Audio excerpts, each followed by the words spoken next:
പുതിയ കോച്ചിൻ്റെ കീഴിൽ ഏറ്റവും മികച്ച പെർഫോമൻസാണ് ബാഴ്സലോണ കാഴ്ചവെക്കുന്നത്.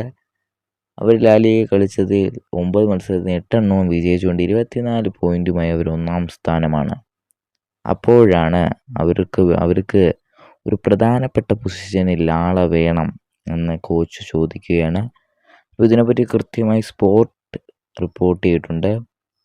അപ്പോൾ സ്പോർട്ട് റിപ്പോർട്ട് ചെയ്യുന്ന പ്രകാരമാണ് ഹാൻസി ഫ്ലിക്കിന് ഒരു മികച്ച ഒരു ടോപ്പ് റൈറ്റ് ബാക്കറിന് തന്നെ വേണം.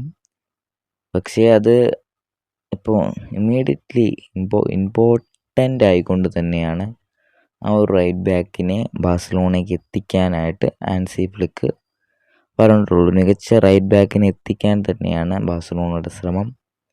പക്ഷേ ലൂയിസ് കുൻഡയുടെ കാര്യത്തിൽ ആൾ സാറ്റിസ്ഫൈഡ് ആണ്. മികച്ച രീതിയിൽ റൈറ്റ് ബാക്ക് പൊസിഷൻ കൈകാര്യം ചെയ്തിട്ടുണ്ട്. പക്ഷേ മറ്റൊരു റൈറ്റ് ബാക്കിനെയും കൂടി അവിടെ എത്തിക്കാനാണ് ഹാൻസി ഫ്ലിക്ക് നോക്കുന്നത്. അപ്പം ഇതിന് ബന്ധപ്പെട്ട് റാപ്പോർട്ടയെടുത്തൊക്കെ പറഞ്ഞിട്ടുണ്ട് ഹാൻസി ഫ്ലിക്ക് ഒരു മികച്ച റൈറ്റ് ബാക്കിനെ ഉടൻ തന്നെ ഒരു ജനുവരി ട്രാൻസ്ഫറിലൊക്കെ എത്തിക്കാൻ തന്നെയാണ് ബാഴ്സലോണയുടെ ശ്രമം.